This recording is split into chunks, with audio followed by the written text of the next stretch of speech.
आज ये आश्चर्य कर देने वाली बात है कि जितने संत रामपाल जी महाराज जी के 10 करोड़ के आसपास अनुयायी हैं, उनमें से एक भी नशा करना तो दूर, नशे को छूता भी नहीं है। आप देखिए जिनके घर में नशा होता है कितनी बुरी हालत होती है। जैसे छोटे छोटे बच्चे होते हैं, उनके पेरेंट्स अगर ये सब करके आते हैं, उनकी माता को पीटते हैं, तो कितने बेकार सिचुएशन में उनकी परवरिश हो रही है, उनकी अपब्रिंगिंग हो रही है। तो संत रामपाल जी महाराज जी ये सब ठीक करे तो कितना बड़ा उपकार है ये मानव समाज पे। अभी वो अच्छी चीज़ों में वो उनका खराब होने वाला पैसा स्पेंड हो रहा है और वो पूरा परिवार भक्ति करेगा तो वो यहीं पे स्वर्ग बन गया उनका घर। जो दहेज के कारण कितनी बेटियों पे अत्याचार किया जाता है। अभी वो संत रामपाल जी महाराज जी रामायण ही बताते हैं, दहेज मुक्त विवाह होता है जो बस 17 मिनट में हमने गुरुवाणी लगा के रामायणी शादी होती है और इस पे 10 रुपए का भी खर्चा नहीं लग रहा होता है। तो संत रामपाल जी महाराज जी ऐसा पूरे मानव समाज पे इतना बड़ा उपकार कर रहे हैं। सारी प्रकार की जो आध्यात्मिक ज्ञान से ही ये सब बुराइयां दूर होती है। संत रामपाल जी महाराज जी के अनुयायी ये कोई फिल्में नहीं देखते, क्योंकि आजकल फिल्मों में केवल कोई एजुकेशनल चीज़ नहीं होती है, सब बुरी चीज़ें ही दिखाते हैं जिससे समाज डिग्रेड ही हो रहा है। तो संत रामपाल जी महाराज जी पूर्ण रूप से समाज का सुधार भी कर रहे हैं और मेन चीज़ मतलब जो मोक्ष है, क्योंकि अगर हमारा मनुष्य जन्म चला गया तो हमें 84 लाख योनि में जाना पड़ता है। तो पूर्ण गुरु संत रामपाल जी महाराज जी है। गुरु जी बोलते हैं कि जीवे इतनी जोखिम नहीं और मरे तो निसंग मरे। तो ऐसे ही हमें यहाँ पे भी हमें सारा अच्छा समाज देके परमात्मा कोई हानि नहीं आने देंगे, हमारे सारे कष्टों को निवारण करेंगे और मरे तो निसंग मरे। मतलब वो पूर्ण हमें पक्का मार्ग प्रमाण भी दे दिया है, तो हमें मरने की भी हमें कोई चिंता नहीं है। संत रामपाल जी महाराज जी वो अवतारी संत है। साथियों नमस्कार, मैं राहुल और आज हमारी टीम मौजूद है मध्य प्रदेश के बैतूल जिले में और यहाँ पर देखिए संत रामपाल जी महाराज जी का एक विशाल भंडारा चल रहा है। तो देखिए हमारे साथ जो है कुछ बहनें जुड़ चुकी हैं। एक तरफ हैं संत रामपाल जी महाराज जी को ये मानती हैं और ये संत रामपाल जी महाराज जी की जो है शिष्याएं नहीं हैं, ये केवल भंडारा देखने के लिए आई थीं। तो इनके बीच में एक आध्यात्मिक बहस होने जा रही है, तो आप इस जो है बहस को जरूर पूरा देखें। तो सबसे पहले हम शुरुआत करते हैं जो संत रामपाल जी महाराज जी की शिष्याएं नहीं हैं, आखिर संत रामपाल जी महाराज जी को लेकर उनका क्या कहना है। नमस्कार जी, क्या नाम है आपका? तनु ठाकुर। क्या कहना चाहोगे आप? सर हम ये कहना चाहते हैं कि हम हमारे रिश्तेदार के साथ यहाँ पे आए थे, तो हमने एक पंपलेट देखा है, तो उसमें अजीब अजीब सी बातें लिखी हैं जो हमने ना आज तक देखी है ना सुनी है। उसमें लिखा है कि ब्रह्मा विष्णु महेश के माता पिता कौन है? ब्रह्मा विष्णु महेश के माता पिता भी होते हैं क्या? वो तो अजर अमर है, अजन्मे हैं।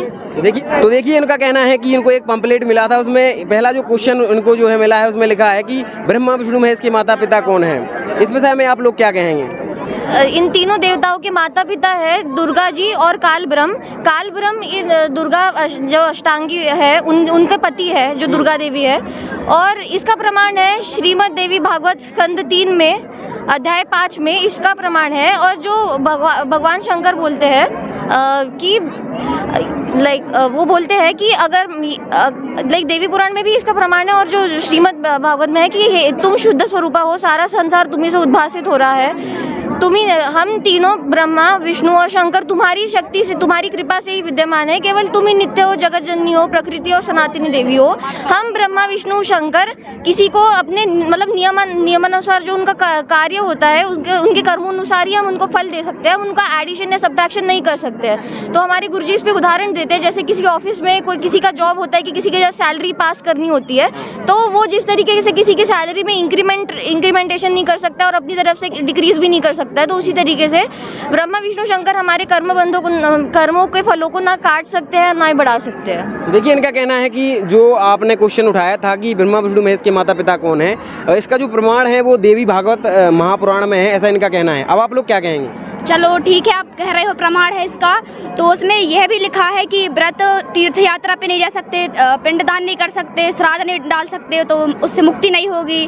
तो मतलब हमारे धर्मगुरु ने तो हमें यही बताया है हमेशा कि यही करने से मुक्ति मिलेगी जी। देखिए इनका कहना है कि संत रामपाल जी महाराज बताते हैं उस पंपलेट के अंदर कि तीर्थ व्रत श्राद्ध निकालना आदि चीज़ें नहीं करनी चाहिए, जबकि इनका कहना है कि हमारे धर्मगुरु यही करवाते आए हैं। तो क्या वो गलत थी? क्या कहना चाहोगे आप लोग? कौन देगा इसका जवाब? कि अध्याय नंबर 9 के श्लोक नंबर 25 में कह रहे हैं गीता ज्ञानदाता कि इससे हमारा जो व्रत करते हैं, जो श्राद्ध और पिंडदान करते हैं, इससे हमारा मोक्ष नहीं होता है। कबीर साहब बोलते हैं कि जीवित बाप गेल लट्ठम लट्ठम हुए गंग पचैया, जब आया आशोच का महीना कौआ बाप बनेगा। इसका अर्थ भी सीधा सा है कि अगर जब किसी के माता पिता होते हैं, लोग उनसे तब अच्छे से व्यवहार ना करके ये चाहते हैं कि जब उनके हम मोक्ष कराना चाहे तो गंगा में वो अस्थि और पिंडदान ये सब जो भी उनके प्रोसेसेस होते हैं वो सब करते हैं। एंड उसके बाद में ये जो हमारे धर्मगुरु है वो बताते हैं कि ये करने से आपके माता पिता का मोक्ष हो जाएगा। परंतु जब जब वो श्राद्ध कराते तो ऐसा भी बोलते हो सकता है कि आपके पेरेंट्स शायद कौवे बन गए हो, तो आप अभी श्राद्ध कराइए और उनको खाना खिलाइए। तो वो उन्होंने इनका मोक्ष कराया कि इनको कौवा बना दिया। तो यही कबीर साहब ने पहले 600 साल पहले से ही इन सब जो भी ये रूढ़ियाँ जो समाज में फैली हुई है, जो भी गलत साधना है, उन्होंने उनका विरोध किया था और ये गलत है। और आज हमें संत रामपाल जी महाराज जी ने हमारे सदग्रंथों में दिखाया है। जो धर्मगुरु है वो बोलते हैं कि गीता में जैसा लिखा है वो ये होता है, गीता में लिखा है कि ऐसा करने से ये होता है, लेकिन जब वो कभी किसी ने बताया नहीं कि इस अध्याय के श्लोक में लिखा है, तो हम मान कैसे ले। हमारे गुरुजियों ने सारे टीवी पे आज तक कोई संत नहीं हुए जिन्होंने सारे सदग्रंथ खोल के दिखाए हैं और अध्याय नंबर 9 के 25 में क्लियर किया हुआ है। कबीर साहब की वाणी है, जितने भी महापुरुषों को परमात्मा मिले हैं उन्होंने क्लैरिफाई किया है कि ऐसा नहीं है। व्रत करना परमात्मा ने अध्याय 6 के श्लोक 16 में मना किया है। कबीर साहब बोलते हैं कि व्रत करे से मुक्ति हो तो अकाल करे से क्यों मरते हैं फिर। तो यही है। देखिए, इनका कहना है कि जो बातें मतलब उस पंपलेट में लिखी हैं वो संत रामपाल जी महाराज जी नहीं कहते हैं, बल्कि हमारे वेदों में, गीता में उसको मना किया गया है। अब आप लोग क्या कहेंगे जी? अच्छा, चलो माना कि ये सब गीता में या वेदों में लिखा है, तो फिर पूर्ण संत की पहचान हम कैसे करें? कैसे हमको पूर्ण मोक्ष होगा, बताइए। अब देखिए, इनका कहना है कि पूर्ण संत की क्या पहचान है। अच्छा, इसका जवाब कौन देगा, बताइए। बिल्कुल जैसे इन्होंने बोला, अध्याय नंबर 4 की 34 में बोल रहे हैं गीता ज्ञानदाता कि तुम उन संतों को दंडवत प्रणाम करो, कपट छोड़ के प्रश्न करो जो तत्वदर्शी हो, तो उन्हीं से आपका मोक्ष होगा। अब गीता ज्ञानदाता यहाँ पे खुद कह रहे हैं कि आप उन तत्वदर्शी संत की शरण में जाओ। और अध्याय नंबर 15 के श्लोक नंबर 1 से 4 में कह रहे हैं कि जो संत जो उल्टा लटका हुआ जो संसार रूपी वृक्ष है, इसका उदाहरण दिया हुआ है कि जो इसके विभिन्न भागों को बता दे कि डार कौन भगवान है, शाखा कौन भगवान है, ऊर्ध्वम मूलम अधः शाखम अश्वत्थम प्रायुरम वहम छंदासी यस्य पर्णानि यह तम वेद से वेदविद, तो वो तत्वदर्शी संत है, आप उनकी भक्ति करो। अध्याय नंबर 15 के श्लोक नंबर 4 में बोला है कि जिस परमात्मा से जो ये उल्टा लटका हुआ वृक्ष है, जिससे ये विस्तार को प्राप्त हुआ है, उसी आदि पुरुष नारायण की मैं शरण हूँ। तो गीता ज्ञानदाता खुद बोल रहे हैं कि मैं भी उन्हीं परमात्मा की भक्ति करता हूँ। तो ये विचार करने का विषय है। और गीता ज्ञानदाता आगे कह रहा है कि ये जो उल्टा लटका हुआ संसार रूपी वृक्ष है, ये इसका जो डिस्कशन है वे तेरे मेरे विचार काल में नहीं आता अर्जुन, अर्थात उनको खुद ज्ञान नहीं है, इसीलिए तो वो कह रहे हैं तुम पूर्ण तत्वदर्शी संत की शरण में जाओ। वरना 18 अध्याय 700 श्लोकों का जो ग्रंथ है गीता, वो उसमें एक और अध्याय और लिख देते अगर वहाँ पे पूरा ज्ञान होता। यहाँ पे जो हमारे मुसलमान भाइयों का ग्रंथ है कुरान शरीफ, उसमें भी यही लिखा है कि तुम उस बाखबर के पास जाओ जो कुरान शरीफ का ज्ञानदाता बोल रहा है, उस इलम वाले के पास जाओ, वो आपको ज्ञान देंगे। तो सारे जितने भी धर्म ग्रंथ है, हमारे जो नानक जी है वो बोल रहे हैं कि सोई गुरु पूरा कहावे, 2 अक्षर का भेद बतावे, एक छुड़ावे एक लखावे, तो प्राणी निज घर को जावे। तो जितने भी है उन्होंने तत्वदर्शी संत की ओर बताया। और गुरु नानक साहिब ने तो डिस्क्रिप्शन भी दिया है कि वो जाट जाटी से होगा, बरवाले में आएंगे, सब उन्होंने बताया हुआ है। तो यही है, सारे जितने भी गुरु हैं उन्होंने वो तत्वदर्शी संत बताए थे। कबीर साहब ने बताया है कि जो मेरा संत होगा, सदगुरु के लक्षण कहूँ मधुरे बैण विनोद, 4 वेद शत शास्त्र कहा 18 बोध। तो सदगुरु का एक और लक्षण है कि वो जितने भी हमारे सारे सदग्रंथ है उनका ज्ञान रखेंगे, सबसे अच्छे से बात करेंगे और उसी आधार से ज्ञान देंगे। अपने किसी भी भक्तों में किसी प्रकार का भेदभाव नहीं करेंगे। जिस तरीके से आज के धर्म गुरु है वो अलग अलग प्राइसिंग प्लान्स बनाते हैं, लाइक भक्तों के दर्शन होते हैं या उनका कोई भी इवेंट होता है, लेकिन आप संत रामपाल जी महाराज जी के आश्रम में आके देखिए, यहाँ पे किसी भी तरीके का कोई भेदभाव नहीं होता। कोई भी है, कहीं से भी आया है, कोई अलग तरीके की व्यवस्था नहीं, सब लोग एक परमात्मा की संतान है। चाहे कोई प्रधानमंत्री आ जाए, चाहे कोई भी आ जाए जो आज संस्कारवश जिसकी आर्थिक परिस्थिति ठीक नहीं है, कोई भिखारी भी है, वो भी आ जाए, तो दोनों एक साथ बैठ के खाना खाएंगे और एक साथ रहेंगे। तो ये बहुत महत्वपूर्ण लक्षण है। इसी के साथ साथ वो खुद भी भक्ति करेंगे, अपने अनुयायियों को भी भक्ति देंगे। और वेदों के आधार में जो वेद बोलते हैं कि 3 टाइम की आरती देंगे वो तत्वदर्शी संत वो है। और उनसे ओम तत्सत जो 17वें अध्याय के 23वें श्लोक में बोल रहा है कि वो ओम तत्सत ये जो निर्देश 3 प्रकार का ये निर्देशक इति निर्देशम बोलते हैं ना, तो ये डायरेक्शनल मंत्र है। इसका तत्वदर्शी संत ही भेद खोलेंगे। जैसे कुरान शरीफ में ऐन सीन काफ बोला है, वो बोलते हैं कि अल्लाह के अलावा कोई इसका भेद नहीं जानता है और वो संत रामपाल जी महाराज जी ही अधिकारी संत है। और इसके प्रमाण अगर आप और डिटेल में जानना चाहते हैं, संत रामपाल जी महाराज जी ने बहुत अच्छे से सत्संग में बताया हुआ है। अच्छा, तो आपका क्या कहना है कि संत रामपाल जी महाराज जी पूर्ण संत हैं? जी, संत रामपाल जी महाराज जी ही वो पूर्ण संत है, क्योंकि जितने भी महापुरुष आज तक हुए हैं वो उन्होंने संत रामपाल जी महाराज जी को ही कबीर साहब को ही परमात्मा बताया है। और संत रामपाल जी महाराज जी जो पूर्ण संत की जो भी साइंस बताते हैं तो उस पर केवल संत रामपाल जी महाराज जी खड़े उतरते हैं। जितने भी मतलब भविष्यवक्ता हुए हैं लाइक नॉस्ट्रेडमस और जितनी भी इनकी प्रोफेसीज है, इनके बारे में कहा जाता है कि इनकी आज तक एक भी भविष्यवाणी है बिल्कुल ही 0 चांस है कि वो रॉन्ग हुई हो। तो उन्होंने भी केवल संत रामपाल जी महाराज जो भी भविष्यवाणी बताई थी वो सारी संत रामपाल जी महाराज जी पे 100% फिट बैठती है। और जैसे होता है ना कि हम अगर भक्ति करते हैं तो हम चाहते हैं कि हम तो सब जानते हैं कि परमात्मा के लिए सब एक बराबर है। परमात्मा से परमात्मा की शरण में आने से हमारे कष्टों का निवारण हो। तो जिस संत के पास जाके आपके सारे कष्टों का निवारण हो और मेन थिंग वो जो अपना ज्ञान है वो आध्यात्मिक ज्ञान शास्त्रों के बेसिस पे दे, तो वो पूर्ण संत है। अगर आपको ऐसा हो रहा है तो जरूर वो पूर्ण संत है और उन्हीं से शरण लेनी चाहिए। संत रामपाल जी महाराज जी केवल वो संत है। देखिए इनका कहना है कि पूर्ण संत केवल संत रामपाल जी महाराज ही। अब आप लोग क्या कहेंगे? सर उसमें ये भी लिखा था कि ब्रह्मा विष्णु महेश किसकी भक्ति करते हैं, वो क्यों किसी की भक्ति करेंगे, वो तो स्वयं ही भगवान है, उनसे ऊपर कोई है ही नहीं ब्रह्मा विष्णु महेश से ऊपर। अच्छा जी, देखिए इनका एक और सवाल है कि ब्रह्मा विष्णु महेश किसकी भक्ति करते हैं, इस विषय में बताइए आप लोग। जी ब्रह्मा विष्णु महेश तो जैसे पूर्ण परमात्मा है वो किसकी भक्ति करेंगे? नहीं, देखिए जैसे पहले इन बहन ने भी बताया था कि जो ब्रह्मा विष्णु शंकर है वो जन्म मरण में है। खुद जन्म गीता जी में क्या देवी भागवत में स्वीकार करते हैं कि हमारा भी जन्म मरण होता है।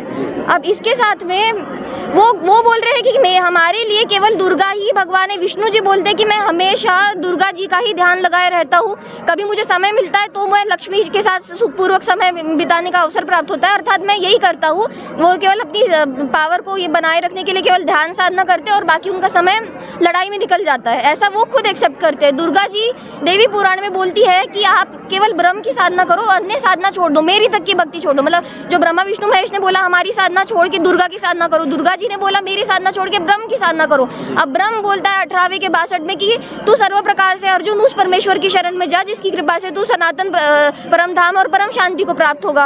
अब वो परम अक्षर ब्रह्म कौन है? जो 8वें अध्याय की 7वें के 29 में अर्जुन ने पूछा कि वो किम तद ब्रह्म, जो 8वें के 1 में पूछा, 7वें के 29 में उन्होंने बताया परमात्मा के बारे में, तो 8वें के 3 में बोला परम अक्षर ब्रह्म। अब वो परम अक्षर ब्रह्म कौन है?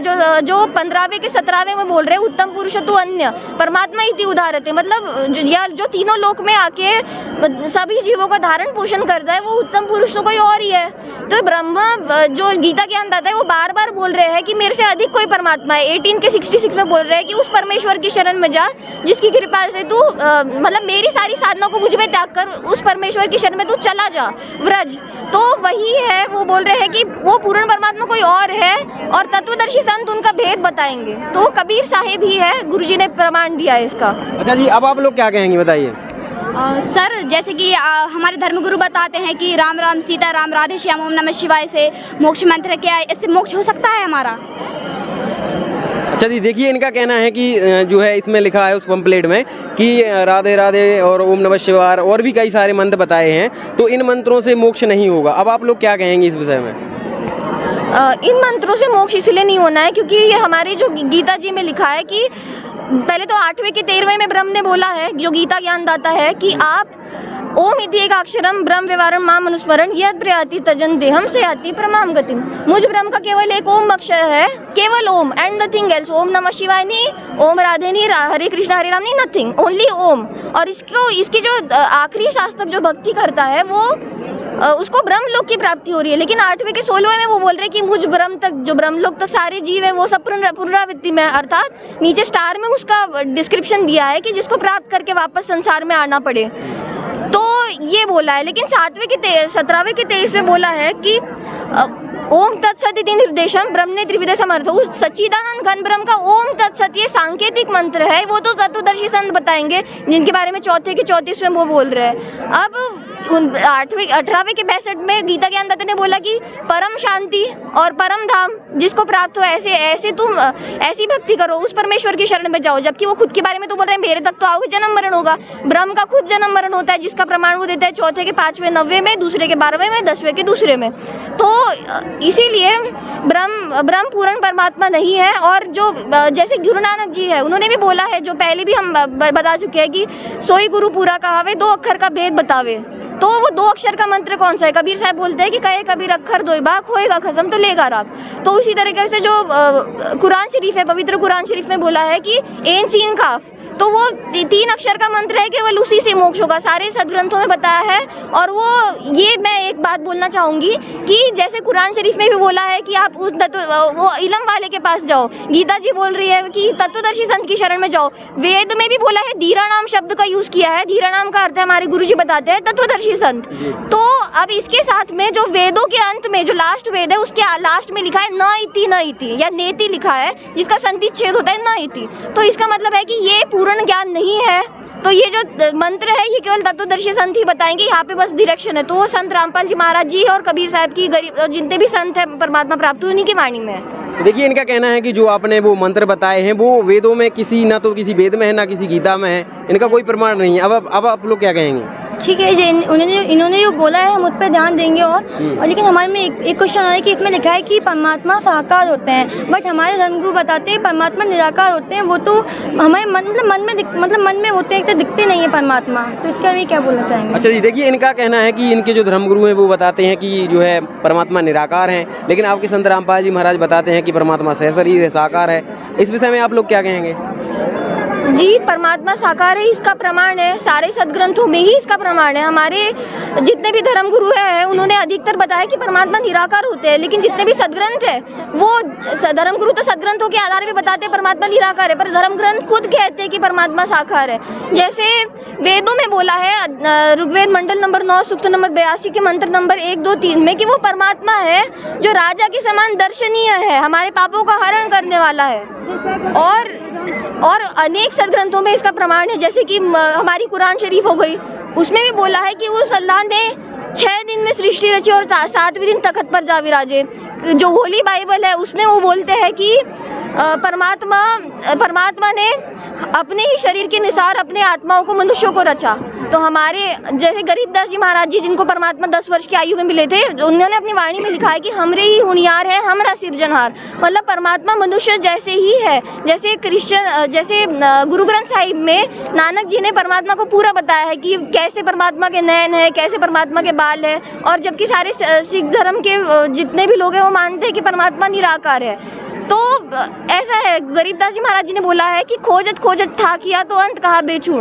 तो परमात्मा निराकार नहीं है, परमात्मा साकार है, सारे सदग्रंथों में इसका प्रमाण है। देखिए, इनका कहना है कि परमात्मा जो है साकार है और इसका प्रमाण जो है हमारे सदग्रंथों में है। अब आप लोग क्या कहेंगे? ठीक है, हमने सुना है कि संत रामपाल जी महाराज जी बोलते हैं कि गीता का ज्ञान किसी और ने बोला है, पर हम तो सुनते ही आए हैं कि महाभारत में गीता जी का ज्ञान श्री कृष्ण ने बोला है। जी, देखिए, इनका कहना है कि जो गीता जी का ज्ञान है वो श्री कृष्ण ने बोला है, लेकिन आपके जो गुरुजी बताते हैं कि गीता जी का ज्ञान किसी अन्य ने दिया है। इस विषय में आप लोग क्या कहेंगे?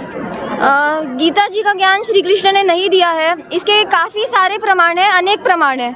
तो जैसे अगर श्री कृष्ण जी को परमात्मा मानते हैं और अगर आप ये सोच रहे हैं कि गीता जी का ज्ञान श्री कृष्ण ने दिया है, तो श्री कृष्ण जी स्वयं कहते हैं, अगर आपकी बात को बड़ा करें तो वैसे तो गीता जी का ज्ञान श्री कृष्ण जी ने नहीं दिया है। अध्याय नंबर 4 के 5, 9 में, दूसरे के 12वें में, 10वें के दूसरे में गीता ज्ञान दाता है वो स्वीकार कर रहे कि मेरा खुद जन्म मरण होता है।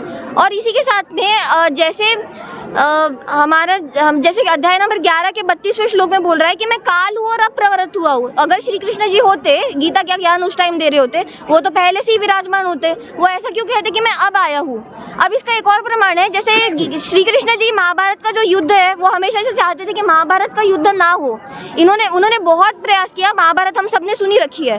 तो जब महाभारत का जब युद्ध हो रहा था तो ये युद्ध कैसे हो गया? अब काफ़ी लोग ये बोलते हैं कि तब श्री कृष्ण जी ने युद्ध की परमिशन इसीलिए दी क्योंककि वो अपने जो भी उनका धर्म था, लाइक क्षत्रिय धर्म था, उसका पालन करने के लिए। तो जो क्षत्रिय धर्म का अगर वो उसीलिए अगर बोलते, तो हमने एक कहानी सुन रखी है, जैसे काल्यवन थे, वो जो कंस है उसके वो ससुर जी थे। तो जब श्री कृष्ण जी ने काल्यवन का जो कंस का वध किया, तब जो काल्यवन थे उनका प्रतिशोध लेने आ रहे थे। एंड उसके लिए जब वो आ रहे थे तो श्री कृष्ण जी समझ गए कि हमारी सेना का इतना सामर्थ्य नहीं है कि हम इनकी सेना के साथ हम लड़ाई कर सके। तब श्री कृष्ण जी ने जो काल्यवन थे तो उन्होंने सोचा कि क्यों फालतू में हम लड़के मरे, इससे अच्छा है कि उन्होंने एक बहुत अच्छी आइडिया ली कि उन्होंने जैसे एक मुचकन नाम का आदमी था, जो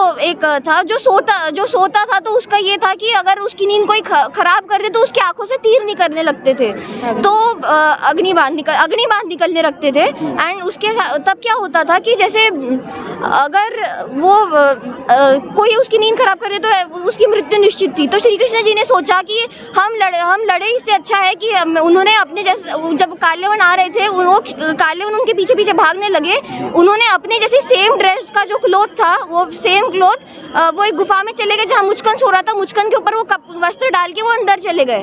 और तब क्या हुआ कि काल्यवन ने सोचा कि यही कृष्ण जी है और उन अग्निबाण से वो मर गए। एंड श्री कृष्ण जी इस तरीके से बच गए और उन्होंने सबकी रक्षा की।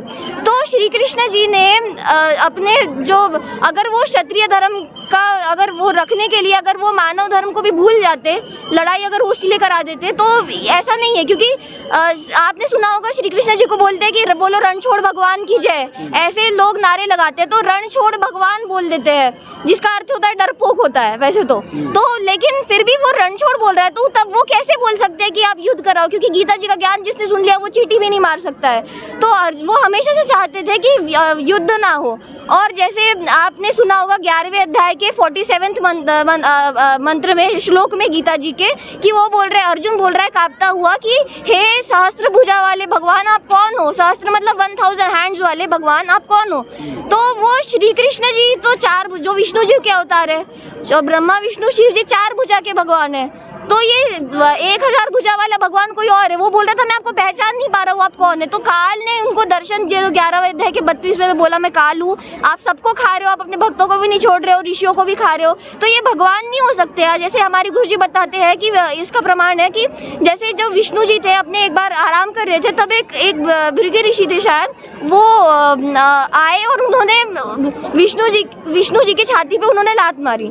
तो उन्होंने बोला कि इतने अच्छे हैं जो सत्वगुणी भगवान है विष्णु जी, उन्होंने बोला कि आप हे ऋषि जी आपके कोमल पैरों को मतलब मेरे कठोर शरीर से आपको तो चोट नहीं आ गई। मतलब उन्होंने अपने मारने वालों को भी अगर इतने प्यार से डील किया तो क्या वो इतना बड़ा पाप होने के लिए वो कभी परमिशन दे सकते हैं? तो इसके बहुत सारे प्रमाण है और इसका एक मेन प्रमाण है गीता जी का ज्ञान श्री कृष्ण जी ने नहीं दिया कि महाभारत का जो संक्षिप्त महाभारत नाम का एक ग्रंथ है उसमें अर्जुन ने पूछा कि हे श्री कृष्ण जी आप वो गीता वाला ज्ञान फिर से रिपीट कर दीजिए, क्योंकि मैं तब सुन नहीं पा रहा हूँ, मतलब मैंने सुना पर मेरा अभी बुद्धि के दोष से मुझे याद नहीं रह पा रहा है। तब श्री कृष्ण जी ने बोला कि अर्जुन उनको डांटा वैसे तो कि आपने उस ज्ञान को याद क्यों नहीं रखा? अब मैंने वो ज्ञान योग युक्त होके दिया था, अब मेरे लिए वो याद करना पूर्ण तरीके से संभव नहीं है। तो श्री कृष्ण जी ऐसा कह रहे हैं। अब अगर ऐसा कभी होता है कि मैं कोई चीज़ बोल रही हूँ और वो अगर मैंने अपने होश में बोली है तो मुझे याद ना रहे, क्योंकि मैं खुद बोल रही हूँ, वो मुझे याद कैसे नहीं होगी? मैंने खुद ही बोली है, राइट? तो ऐसा हुआ था तब। और उन्होंने बोला मैं योग युक्त होके बोला, तब तो इतना लड़ाई का माहौल चल रहा था। तब अगर वो योग युक्त हो सकते थे तो अभी शांति के माहौल में तो योग युक्त हो ही सकते थे। तो तब अगर ऐसा वो बोल रहे तो इससे साफ प्रमाणित होता है कि श्री कृष्ण जी ने नहीं दिया है गीता जी का ज्ञान, काल ने दिया है। इसके बहुत प्रमाण है, आप गुरु जी के सत्संग में देख सकते हैं। देखिए इनका कहना है कि जो गीता जी का ज्ञान है वो श्री कृष्ण जी ने नहीं दिया है और वो काल भगवान ने दिया है। इस विषय में अब आप लोग क्या कहेंगे? सर हमारा एक और क्वेश्चन है, हमने उसमें एक क्वेश्चन और देखा था कि धरती पर अवतार आ चुका है, कौन है वो अवतार, कहाँ है और कैसा है, हम कैसे उसकी पहचान कर सकते हैं? अच्छा देखिए इन्होंने एक और सवाल किया है कि धरती पर अवतार आ चुका है, ऐसा कुछ उस पंपलेट में लिखा था, तो इस विषय में आप लोग क्या कहेंगे? क्या आप संत रामपाल जी महाराज जी को धरती पर वो अवतार बता रहे हैं? जी, संत रामपाल जी महाराज जी वो धरती पर अवतार आए। जैसे परमेश्वर कबीर साहब ने बोला था, अपने कबीर साहब ने अपनी वाणियों में लिखा था कि वो जो आएगा, जो धरती पे अवतार आएंगे, जैसे भविष्य मालिका पुराण में भी उस अवतार के लिए बताया गया है। जितने भी महान संत हुए, नॉस्ट्रेडमस वगैरह, जितने भी गुरु नानक जी, सबने बताया कि वो अवतार आएगा और कलयुग में पुनः सतयुग स्थापन करेगा।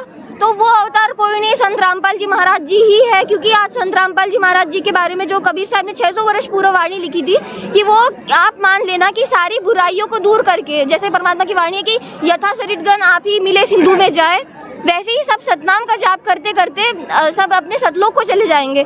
ये संत रामपाल जी महाराज जी ने हमें इसका अर्थ बताया है कि जैसे हम परमात्मा के लिए अन्य अन्य धर्मों और मजों में बटे, लेकिन परमात्मा एक है, तो परमात्मा की भक्ति का जो विधि है वो भी एक है। तो हमें परमात्मा जी का ज्ञान सुन के जितने भी अलग अलग धर्मों में बटे हैं वो सब एक होंगे, एक परमात्मा की भक्ति करेंगे, और कोई चोरी, जारी, रिश्वतखोरी या जो भी अन्य जो भी बुराइयां होती है वो सब वो नहीं करेंगे। और कबीर साहब ने बोला है कि हम खुद ही चल के आएंगे, जो कलयुग के 5505 वर्ष बीत जाएंगे उसके बाद हम खुद ही आएंगे, और वो मैं खुद ही होऊंगा। तो कबीर साहब परमात्मा ही खुद आए, संत रामपाल जी महाराज जी कबीर परमात्मा के अवतार है, और बंदी छोड़ सतगुरु रामपाल जी महाराज जी ही वो संत है और वो ही अवतार है। क्योंकि उनके जितने भी अनुयायी हैं, आज ये आश्चर्य कर देने वाली बात है कि जितने संत रामपाल जी महाराज जी के आज 10 करोड़ के आसपास अनुयायी हैं, उनमें से एक भी नशा करना तो दूर, नशे को छूता भी नहीं। आप देखिए जिनके घर में नशा होता है कितनी बुरी हालत होती है। जैसे छोटे छोटे बच्चे होते हैं, उनके पेरेंट्स अगर ये सब करके आते हैं, उनकी माता को पीटते हैं, तो कितने बेकार सिचुएशन में उनकी परवरिश हो रही है, उनकी अपब्रिंगिंग हो रही है। तो संत रामपाल जी महाराज ये सब ठीक करे तो कितना बड़ा उपकार है ये मानव समाज पे। अभी वो अच्छी चीजों में वो उनका खराब होने वाला पैसा स्पेंड हो रहा है, और वो पूरा परिवार भक्ति करेगा तो वो यहीं पे स्वर्ग बन गया उनका घर।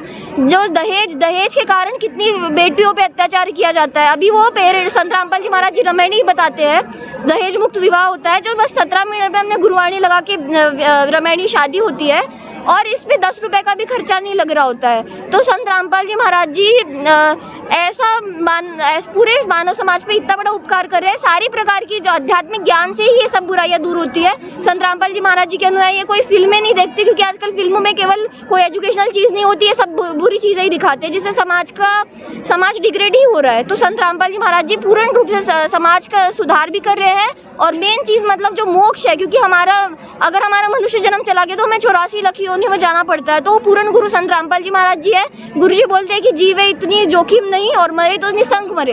तो ऐसे ही हमें यहाँ पे भी हमें सारा अच्छा समाज दे के परमात्मा कोई हानि नहीं आने देंगे, हमारे सारे कष्टों को निवारण करेंगे, और मरे तो निसंक मरे मतलब वो पूर्ण हमें पक्का मार्ग प्रमाण से दे दिया है। तो हमें मरने की भी हमें कोई चिंता नहीं है। संत रामपाल जी महाराज जी वो अवतारी संत है। तो जितनी भी हमारी बहनें हैं जो ये प्रश्न पूछ रही है प्रमाणों के लिए, तो उनसे मेरी हाथ जोड़कर प्रार्थना है कि आप कृपया इस ज्ञान गंगा पुस्तक को पढ़िए, और इस पुस्तक में सारे प्रमाण है संत रामपाल जी महाराज जी ने दिए हुए हैं। और अगर आप इस पुस्तक को ऑनलाइन भी पढ़ना चाहते हैं तो आप इसको संत रामपाल जी महाराज जी ऐप से पढ़ सकते हैं, और आप वहाँ से फ्री में ऑर्डर भी कर सकते हैं। आपके घर पे विद डिलीवरी फ्री ये बुक आएगी। और जो टीवी स्क्रीन के नीचे जो पट्टी चलती है उस पर जो नंबर्स दिए जा रहे हैं, अगर आप उस पर भी अगर आप मिस कॉल लेते हैं तो वो आपसे आपकी डिटेल्स पूछ के फ्री ऑफ कॉस्ट ऑनलाइन आपके घर तक ये पुस्तक पहुंचा देंगे। अच्छा देखिए, इनका कहना है कि अगर जो आप इस तरह के क्वेश्चन कर रही हैं, आप इस ज्ञान गंगा पुस्तक को लेके जाइए और इसको घर जाके टैली कीजिए। बताइए। ओके, हम आपकी बात को एक्सेप्ट करते हैं, आपने प्रमाणों के साथ बताया है तो हम आपकी ये बुक ले लेते हैं। ठीक है जी। अच्छा, इसको घर पे जाके आप पढ़ना, ठीक है जी हम इसको बुक को पढ़ेंगे और अगले समागम में हम फिर मिलेंगे। ठीक है, धन्यवाद। तो दर्शकों देखिए, आज की आध्यात्मिक ज्ञान चर्चा है ये समाप्त हो चुकी है। वीडियो को लाइक कीजिए, चैनल को सब्सक्राइब कीजिए। मिलते हैं किसी नेक्स्ट वीडियो में।